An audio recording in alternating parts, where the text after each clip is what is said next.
আপনাদেরকে গতকালকে না আজকে সকালে ঘোষণা দিয়েছিলাম যে ক্রিকেট বোর্ডের পরিচালক নাজমুল হোসেন, আপনারা জানেন যে তিনি এখন অনেক আলোচিত একজন ব্যক্তিত্ব। তার পক্ষে সারা দেশের মানুষ এবং বিপক্ষেও আছে অবশ্যই। বিপক্ষে কারা আছে সেটা নিয়েই মূলত আজকের এই আলোচনা। আমরা এমন একটা দেশে বাস করি, এই দেশে আপনি যদি সৎ থাকতে চান, আপনি যদি আসলেই ভালো কিছু করতে চান, এই সিস্টেমটা এমন ভাবে তৈরি করে দেয়া আছে, এখানে আপনি বেশি দূর আগাতে পারবেন না।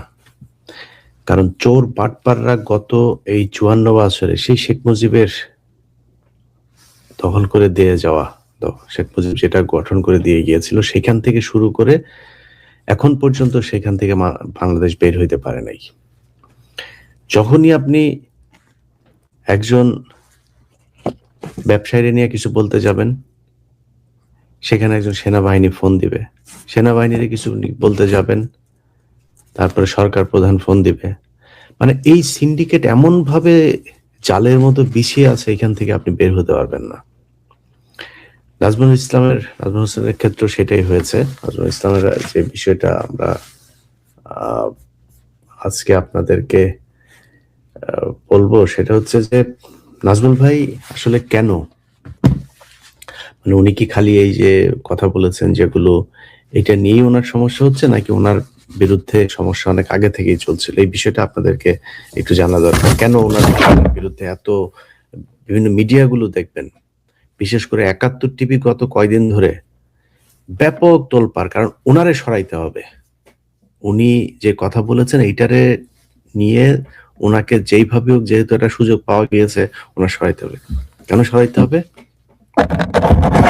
গেল বছরের এই 2025 সালের জুলাইতে আপনারা জানেন যে পূর্বাঞ্চলে একটা স্টেডিয়াম হচ্ছে, সেটার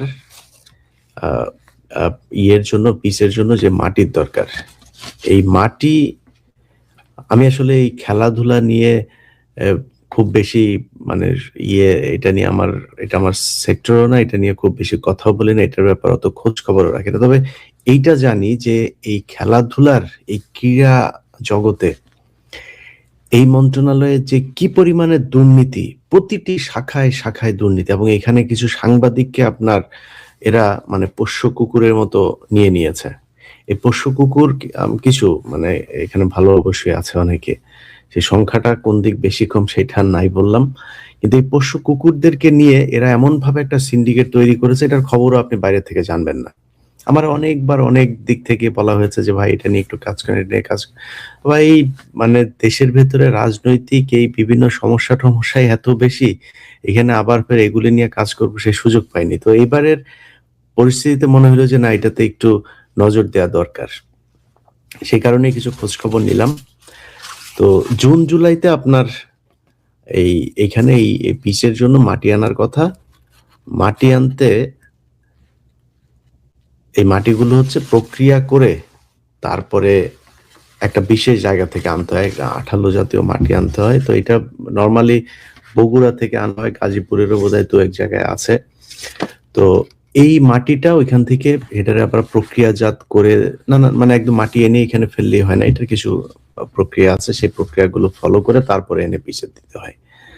এখন সেই মাটি টেন্ডার হয়েছে, সেই মাটি আনার মানে বোর্ডের যেই নিয়ম, সেই নিয়ম সবকিছুই মানা হয়েছে।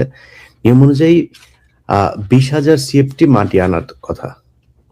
তো সেই 20,000 CFT মাটি আনার কথা, সেই মাটি আনা হয়েছে হলো মাত্র 7,000 বা 8,000 CFT। তো এই 7,000 বা 8,000 CFT মাটি আনার পরে এখন বাকি মাটি গেল কই? সেটা তো একটা মানে প্রশ্নের ব্যাপার, এটা তো জবাব দিতে হবে। তো সেই জবাব দিতে গিয়ে এটা নিয়ে একটা বোর্ড গঠন হইলো, তদন্ত কমিটি গঠন হইলো। সেই তদন্ত কমিটির প্রধান হচ্ছে আমাদের এই আজকের যেই আলোচিত নাজমুল ভাই। এই নাজমুল ভাই হচ্ছে সেটার প্রধান ছিলেন। তো নাজমুল ভাই আবার ক্রিকেট অপারেশনস কমিটিরও এটারও আপনার উনি ফাইন্যান্স দেখেন, মানে খুবই সৎ মানুষ, যে কারণে ওনাকে মানে ফাইন্যান্স তো মানে খুব সৎ না হইলে তো বা খুব দক্ষ না হইলে কাউকে দেয়া হয় না। তো এটা নানান চেষ্টা চলেছে ওনাকে না দেওয়ার জন্য, কিন্তু সবশেষে তাকে দেওয়া হয়েছে। তো তিনি এটাতে যাওয়ার পরে অনেকের খুব কষ্ট হয়েছে, কারণ হইলো এই লোক যদি এখানে থাকে তাহলে অনেক আকাম কুকাম করা যাবে না। ওনারা সরানোর জন্য শুরু থেকেই একটা পক্ষ করেছিল। আচ্ছা, এখন এটার মধ্যে সবচাইতে বেশি কলকাঠি নেড়েছেন বিএনপি পন্থী একজন একজন সাবেক কি বলবো, বেশি স্পেসিফাই করলে আবার চিনা ফেলবেন, আমি এটা বলতে চাই না। সাবেক একজন তরুণ একজন খেলোয়াড়, কি খেলোয়াড় সেটাও বললাম না। তিনি বিএনপির সামনে অনেকেই মনে করছেন যে তিনি নিজেও বলে বেড়ান যে তিনি ক্রীড়ামন্ত্রী হবেন, এবং এখন পর্যন্ত মাঠে যে অবস্থান তার, সে ক্রীড়ামন্ত্রী হইলে মানে বিএনপি যদি ক্ষমতায় আসে এটা হওয়ার চান্স আছে। তো তিনি পেছন থেকে কলকাঠি নাড়ছেন। আমি ওই বড় ভাইকে বলবো যে ভাই, আপনাকে সম্মান রেখেই বলছি যে এইসব ঝাউরামি করেন না, এখান থেকে এই ঝামেলা থেকে সরে যায়, নাহলে পরবর্তীতে আবার এগুলো প্রমাণ হইলে আবার নাম শুদ্ধ চলে আসবে, এবং আপনিও সরে যাবেন, ওই যে পাপ্পুরেও এখান থেকে শয়তানি করতে না করবেন। আচ্ছা, এখন এই তদন্ত এটা কিন্তু সিআইডি করেছেন, সিআইডিও কিন্তু এই তদন্তটা করেছেন। তো বোর্ডের তখনকার এই মাটি কাটার সাথে সংযুক্ত ছিল হচ্ছে মাহবুব আনাম, ইনি হচ্ছে পরিচালক একজন। আরেকটা হচ্ছে আচ্ছা, মাহবুব আনাম ছিল পরিচালক এবং তিনি গ্রাউন্ডস কমিটিরও চেয়ারম্যান ছিলেন। তো যেহেতু গ্রাউন্ডস কমিটির চেয়ারম্যান, তিনি বিভিন্ন গ্রাউন্ডসের এই পিচ মাঠের বিভিন্ন কাজটা, এটা বিশাল বড় দায়িত্ব। আরেকজন আছে পরিচালক, তার নাম হচ্ছে ফাহিম সিনহা। আপনারা ক্রিকেট তো বাংলাদেশে অনেক জনপ্রিয় খেলা, যেহেতু এটা আপনারা জানেন। সো এই মাহবুব আনাম এবং ফাহিম সিনহা, এই দুই চোর মিলা, ফাহিম সিনহা হইলো তখনকার ছিল আপনার ফাইন্যান্স কমিটির চেয়ারম্যান, অর্থাৎ নাজমুল ভাই এখন যেই পদে, ফাহিম সিনহা ছিল সেই পদে। তো চোরের সরায় নাজমুল ভাইরে এখানে বসিয়েছে, এটা তিনি নিতে পারেন নাই, এটাও তার একটা ক্ষোভ আছে। আর ওই যে গ্রাউন্ডস কমিটির আপনার চেয়ারম্যান মাহবুব আনাম, এরা মিলে যে ওই যে পিসের যে মাটি চুরি করেছেন, এই মাটি চুরি তো ধরা পড়ে যাবে এখন, যেই কারণে নাজমুল্লাহ এখানে কোনোভাবে রাখলে এরপরে আরো অনেক কিছু আছে। আপনাদেরকে আমি গত লাইভে ছোট করে বলেছিলাম, যেহেতু আমার কাছে এখন পর্যন্ত এই ডাটাগুলো সব আসে নাই, তবে চলে আসবে। তারা ডাব খেয়েছে, এক এক ডাবের দাম ধরেছে 18,000 টাকা, আগের যারা এই বোর্ডে ছিল। তারপরে 4,000 টাকার মাইক্রোবাসের ভাড়া দিয়ে ধরেছে 16,000 টাকা। এগুলি নাকি ছোটখাটো। আমার বললো যে ভাই, এটা খুব ছোটখাটো, আরো বড় বড় সে বালিশ কাণ্ডের মতো ঘটনাও নাকি বিসিবিতে আছে, যেগুলো এখানে এর আগে হয়েছে। তো এই চুরিগুলো তারা করেছে, এবং সেই চুরিগুলো নিয়ে একের পর এক নাজমুল ভাইকে যদি এখানে এটা তদন্তের দায়িত্ব দেওয়া হয়, এখানে বের হবে না। আচ্ছা, এখন এই যে আপনার করা হলো, সিআইডিতে যেটা তদন্ত করা হলো, এই তদন্ত রিপোর্ট কিন্তু বের হয়ে গিয়েছে, আরো মানে কমপ্লিট হয়ে গিয়েছে আরো 10 দিন আগে। সেই তদন্ত রিপোর্ট করেছেন সিআইডি একজন স্পেশাল এসপি আছেন, এডিশনাল এসপি। তো উনি, ওনার নাম হচ্ছে ডক্টর রুহুল আমিন। তো ডক্টর রুহুল আমিন, ওনার সম্পর্কে আমি যতটুকু জানি, তিনি খুবই সৎ একটা মানুষ, খুবই মানে তিনার পুলিশ ডিপার্টমেন্টে তার প্রচন্ড সুনাম আছেন, এবং এই শাস্ত্রাম চুরি বাটপারি এগুলো তিনি, আমি যতটুকু তার ব্যাপারে জেনেছি, আমি একদম 100% বলতে পারবো না, বাট আমার জানা মতে তিনি খুব ভালো মানুষ। এই ডক্টর রুহুল আমিন ভাই আপনার, উনি এই তদন্তটা করেছেন, উনি কিন্তু এই তদন্ত রিপোর্ট জমা দিয়ে দিয়েছেন, কিন্তু সেই তদন্ত রিপোর্ট বের হচ্ছে না। এটা নিয়ে অ্যাকশনে যাওয়ার কথা, কিন্তু সেই রিপোর্ট বের হচ্ছে না। অর্থাৎ হইতে পারে সিআইডির উপর লেভেল, অথবা সরকারের উপর লেভেল। আবার ওই যে একটু আগে বললাম না যে বিএনপির একজন ক্রীড়া মন্ত্রী হবেন, তিনি নাকি ব্যাপক থ্রেট করছেন যে তোদের দেখে নেব, এই করলে কি বলে, ওই যে নির্বাচন হইলেই নাকি সে সব কটারে পিছনে নাকি দিয়ে তারপরে বার করে দেবে, এরকম কথাবার্তাও প্রকাশ্যেই তারা বলে বেড়াচ্ছেন। তো নাজমুল হোসেন ভাই এখন ওই কমিটিটা যেহেতু তিনি কনভেনার ছিলেন, তিনি এটার মূল ওনাদের দৃষ্টিতে আর কি ইনার মূল হোতা হচ্ছেন কি নাজমুল হোসেন ভাই। আর সিআইডির ডক্টর রুহুল আমিন ভাই উনিও এটার করে দিয়েছেন, তো উনিও হয়তো একটা বিরাট ভাজন হইতে পারে ভবিষ্যতে। এখন প্রশ্ন হলো যে বোর্ডের এই মুহূর্তে যিনি চেয়ারম্যান প্রেসিডেন্ট আছেন আমিনুল ইসলাম বুলবুল ভাই, বোর্ডের ভাইস প্রেসিডেন্ট আছেন সাখাওয়াত ভাই, পরিচালক আছেন আসিফ ভাই সহ আরো যারা আছেন, ভাই আপনাদের একটু সাহস দেখাইতে হবে তো। আপনাদেরকে যদি নাকি মানে মিডিয়া আছে, তো আপনাদের নিজের একটা ফেসবুক পেজ আছে, আপনারা সেখানে ঘোষণা দিয়ে বলে দেন যে কি হয়েছে, মানুষ জানুক অন্তত। না পদে মানে এইসব অন্যায় অনিয়ম এগুলোকে ধরে রেখে পদে থাকার চাইতে আমি মনে করি বাংলাদেশের মানুষকে এটা জানানো উচিত যে বোর্ডে কি হচ্ছে, কার চাপে আপনারা কাজ করতে পারছেন না। মাটি চুরি হয়েছে, আরে ভাই সেখানে তারা বলেছে এই মাটি নাকি তারা ঠিকই এনেছে, এই আপনার 20 CFT এনেছে তারা, কিন্তু এই মাটি নাকি রাতের বেলা চুরি করে নিয়ে গিয়েছেন। এখন ওইটা একটা মানে সিকিউরড এরিয়া, ওই সিকিউরড এরিয়াতে 24 ঘন্টা সিকিউরিটি থাকে, ওইখানে সিসি ক্যামেরার ফুটেজ আছে। তাদেরকে বলা হয়েছে যে সিসি ক্যামেরার ফুটেজ দেন আপনারা, যদি চুরির যদি প্রমাণ থাকে তাহলে দেন। তারা সেই ক্যামেরা চেক করেছে, চেক করে সেখানে এই ধরনের কোনো চুরির ঘটনা দেখেন নাই। অর্থাৎ সে মাটিগুলো আনাই হয়েছে, আবার মাটিগুলো আমি কথা বলে আবার জানলাম যে মাটিগুলো রাখা হয়েছে কিভাবে জানেন, মানে এই মাটিগুলো এক জায়গায় রাখার কথা, মাটি এইখানে একটু ওইখানে একটু নানান ভাবে ছড়িয়ে ছিটিয়ে এমন ভাবে রাখা হয়েছে যাতে এটা ঠিকমতো কাউন্টও করতে না পারে। তো তারা তো সেটা করেছে, সব শেষে দেখেছে যে এখানে চুরি হয়েছে। সেই মাটি সিসি ক্যামেরার ফুটেজ, মাটি চুরি হওয়া, মাটি মানে কোনো কিছু সেখানে প্রমাণ করতে পারেনি। তো এটা মানে হচ্ছে তারা মাটি আনেই নেই। বোর্ডের যে তদন্ত, সিআইডি যে তদন্ত, সেই তদন্ত অনুযায়ী এখানে সর্বোচ্চ 7 থেকে 8 CFT মাটি আনা হয়েছে, আর বাকি মাটি আনাই হয়নি। আবার সেই মাটি আনার কথা বলা হয়েছে বগুড়া থেকে, সেই মাটি নাকি এনেছে হচ্ছে সাভার বা মানিকগঞ্জের এই দিক থেকে। মানে ভাই পদে পদে দুর্নীতি একদম চারিদিক থেকে পুরো দেশের সবখানে ছড়িয়ে গিয়েছে। তো এখন ধরেন এই যে এটা হয়েছে, এটার পরে তো মানে এটার একটা সলিউশন তো ছিল, তাই না? যদি নাকি বোর্ডের পর এই রিপোর্টটার ভিত্তিতে যদি নাকি আপনারা ব্যবস্থা নিতেন, কারা কারা এটার সাথে জড়িত, ব্যবস্থা নিলে তো এই এতদিনে এই চোরগুলো তো জেলে যাওয়ার কথা। এই যে আমি গত 2 দিন আগে সুজনের যে নথিটা দেখিয়েছে, সুজন যে চুরিটা করেছে প্রায় 2.5 কোটি টাকার উপরে, 2.5 কোটি টাকা চুরি করলো, তার বিরুদ্ধে ব্যবস্থা নেবেন না? ওদিকে বিডিআর এর কমিশন আপনার রিপোর্ট করে রেখেছে, ব্যবস্থা নাই। আরে ভাই সমস্যা, গুম কমিশনের ওদিকে রিপোর্ট রেডি, কোনো ব্যবস্থা নাই। মানে তার কমিটি করার দরকার ছিল কি আপনাদের? পুরো দেশটা জাস্ট আল্লাহর ওয়াস্তে চলছে।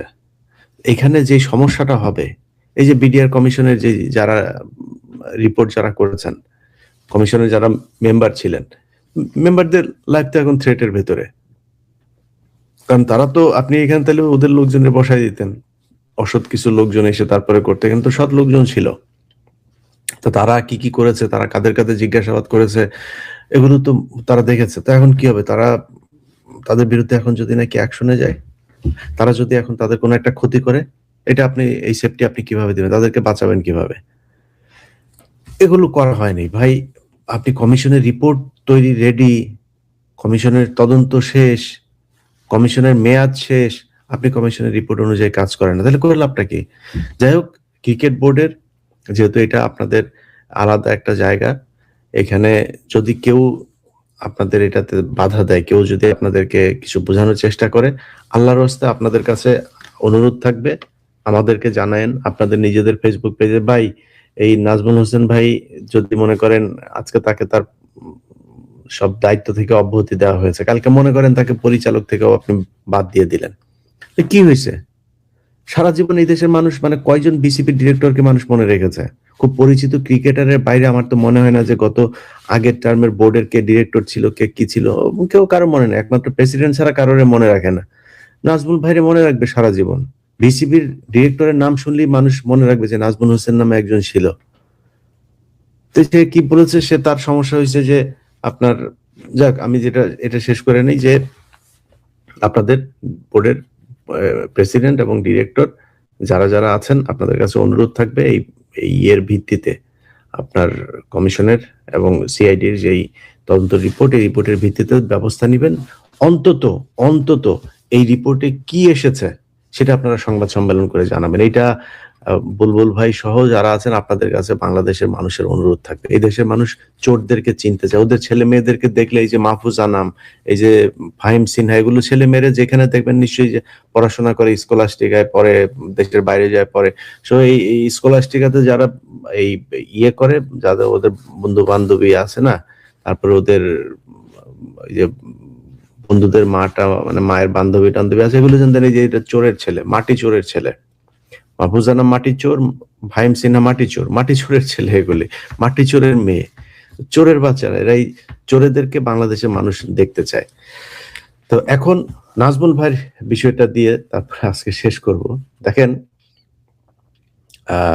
নাজমুল ইসলাম ভাই যে কাজটা করেছেন, নাজমুল ইসলাম ভাইয়ের একটা বক্তব্য দিয়েছেন তিনি, যে ক্রিকেটাররা করেছেন কি, মানে ক্রিকেটাররা যে দাবিটা তুলেছেন, মানে উনি যে পরিস্থিতিতে আছে, এটা আমি কিছুটা অ্যাজিউম করতে পারি। ধরেন যখন আপনারা নিয়ে মানে একাধিক গ্রুপ যখন আপনারা নিয়ে উল্টা পাল্টা বলতে থাকবে না, তখন মাথায় কাজ করে না, তখন কথাবার্তা কিন্তু অসংলগ্ন হয়ে যায়। এখন ওনারে নিয়ে যে পরিমাণে প্লেয়ার এই যে মিডিয়া গুলো, বিশেষ করে ৭১ টিভির কালকে একটা দেখলাম, একটা শিরোনাম দেখলাম, ছি সাংবাদিকতা দেখেন, একটা ন্যাশনাল টেলিভিশন, ছি এত কিছুর পরেও পদত্যাগ করলেন না। তোদের মা শেখ হাসিনা যে এই যে 15 বছর ছিল, কোনদিন এরকম একটা শিরোনাম করতে পারছিস? তোর বাপেরা চোর, তোর বাপ এই যে ফাহিম সিনহা চোর, এই যে পাপন চোর ছিল, তোর আকরাম খানও চোর ছিল, এর আগের গুলো যে চুরি করলে যে তোর সুজন বাপ চোর ছিল, চোরদের নিয়ে কোনোদিন একটা এরকম শিরোনাম দিতে পারছিস? টাকা দিয়া যদি করা হয় তো তোর বাড়ির মহিলাদেরকে দৌলত দিয়া নিয়ে দিয়ায়, দেশের ক্ষতি হবে না। তোর মার নিচতলায় সমস্যা হবে, দেশের ক্ষতি হবে না। তুই তোর মারে তোর বোনেদেরকে নিয়ে দৌলত দিয়া দিয়ায়, এগুলির নাম সাংবাদিকতা। চুরি করে পুরো দেশটা হয়ে গেল, কোনো কথা বলতে পারিস না, এখন নাজমুল ইসলাম ভাইয়ের পিছনে লাগছিস। এই হলো তাদের ইয়ে। এখন এই পুরো সিন্ডিকেটটা উনি একটা কথা বলেছেন। কেন বলেছেন? ক্রিকেটাররা ইন্ডিয়াতে বিশ্বকাপ খেলতে না গেলে ওনাদেরকে ক্ষতিপূরণ দিতে হবে। কত মামা বাড়ির আবদার চিন্তা করেন। মানে তোর দেশ তোর না, দেশ খালি বিসিবির, দেশ খালি বাংলাদেশের মানুষের, তোর দেশ না? আচ্ছা, এটার প্রেক্ষিতে গতকালকে আমি খুব অবাক হয়ে শুনলাম, এই যে মেহেদী হাসান মিরাজ, এরা আমার খুব পছন্দের প্লেয়ার একটা, এই লোক কি বলে যে মানুষ আমাদেরকে গালি দেয়, আমরা তারপরেও তাদের সাথে সেলফি তুলি না। গালি কি তোমার খামাখা দেয়? একজন পড়লে আরো পরের 5 জন মনে হয় লাইন ধরছে উইকেট দেওয়ার জন্য, এমনি দেয়। আফগানিস্তানের সাথে তুমি মিয়া হোয়াইট ওয়াশ হও, তোমার এমনি গালি দেয়।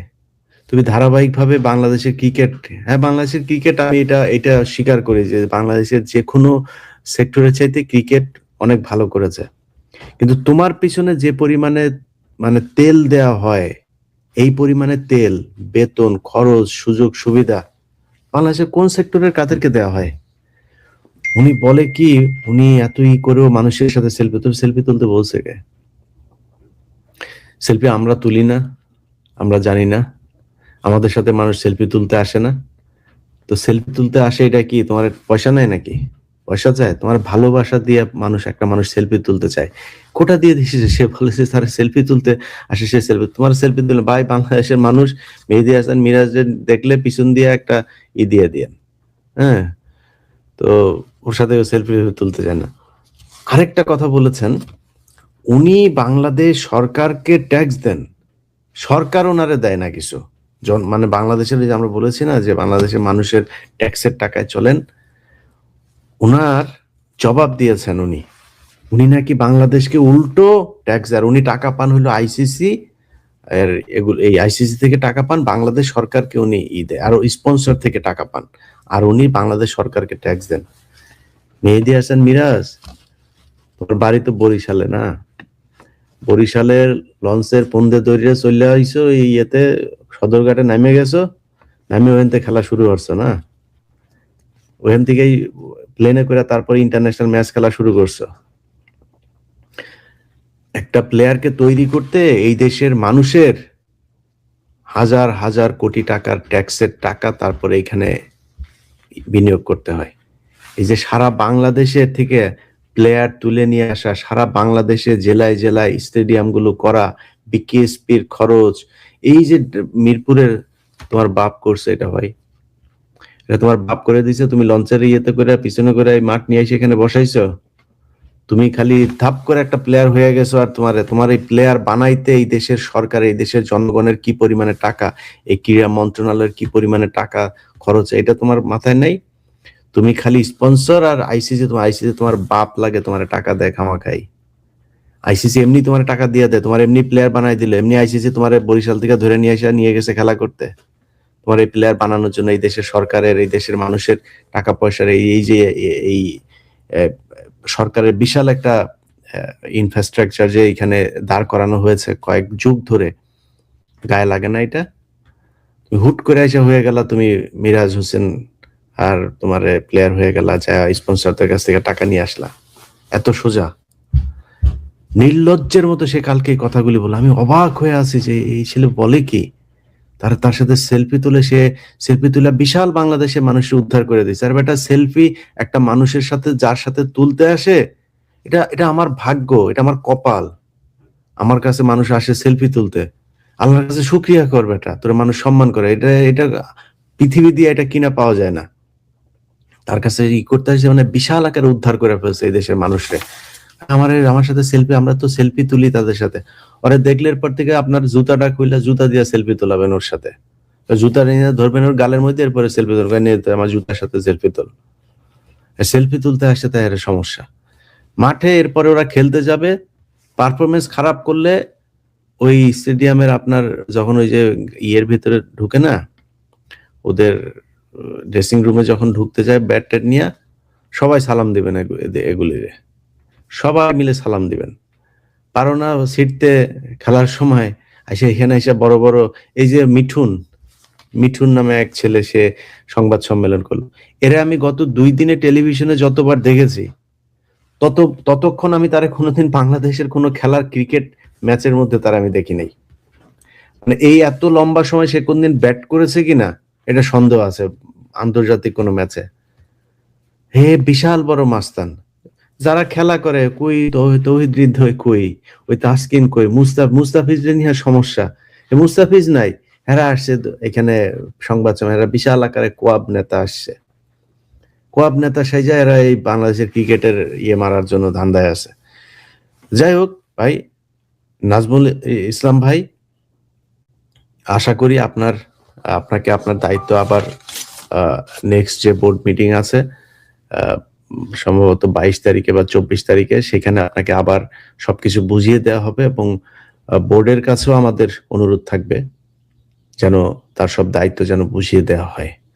কারণ এই মানুষটার ক্রিকেটে, বাংলাদেশ ক্রিকেটের উন্নয়নের জন্য দরকার আছে। এবং এই হাসিনার 15 বছরে কি কি দুর্নীতি হয়েছে, সেই দুর্নীতিগুলোর দায়িত্ব, তদন্তের দায়িত্ব নাজমুল ইসলাম ভাইকে দেওয়া হোক। তিনি যদি দায়িত্বগুলো পান, তাহলে আমার মনে হয় তিনি একাই না, এবং বোর্ডের যারা আছেন আপনারা ভাই, এই যে আমিনুল ইসলাম বুলবুল ভাই, সাখাওয়াত ভাই, আসিফ ভাই, আপনারা যারা আছেন ভাই, আপনাদের সবাই মানে নিজের গা বাঁচায় চললে হবে না ভাই, আপনাদেরকেও ওনার পাশে থাকতে হবে, আপনাদেরকেও এই দায়িত্ব নিতে হবে। আপনারা সম্মিলিতভাবে একটা টিম ওয়ার্ক করে তারপরে এই দলটাকে বাঁচাবেন। এবং এই যে চোর, যারা মাটি চোর সহ ডাব চোর, মাইক্রোবাসের ভাড়া চোর, এই চোরেদেরকে চা কফির বিল তোলে নাকি তারা 60 লাখ 70 লাখ টাকা, ভয়ঙ্কর ব্যাপার। এগুলো বাংলাদেশের মানুষ জানতে চায়, এগুলো আমাদের টাকা।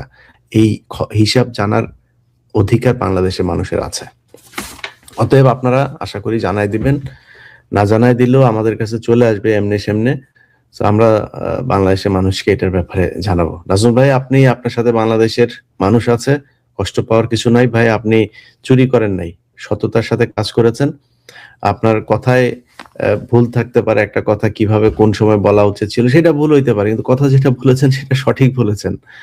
যে এই প্লেয়াররা বলবে যে ওই যে মিডিয়া দেখেন একটা বক্তব্য মানে ওর ০.৫ ঘন্টার বক্তব্যের মধ্যে ০.৫ মিনিটের বক্তব্য তারা দিয়া প্রচার করছে। যে উনি কি বলেছেন?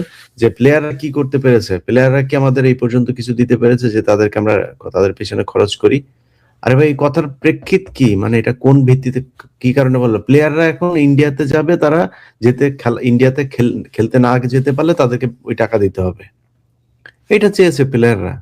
সেটার প্রেক্ষিতে তিনি এইসব কথা বলেন। সব কাটছাঁট করে এই যে দৌলতদিয়া ঘাটে পয়দা নেওয়া যে সাংবাদিকগুলো আছে, এই সাংবাদিকগুলা তারে নিয়া মানে কয়েকটা সাংবাদিক খুবই আপনার তো ৭১ টিভিরে বলল ভালো হয়ে যান ভাই। জীবনে এই যে অফিস-টফিস দেখছেন না জয় বাংলা করে দিছিল। সো এগুলো এমনি করে নাই। এগুলো কিন্তু মানুষের এই যে ক্ষোভের বহিঃপ্রকাশ। এই ক্ষোভের বহিঃপ্রকাশ আটকানো যায় যে প্রথম আলো ডেইলি স্টারে এটা আটকানো হয়েছে না?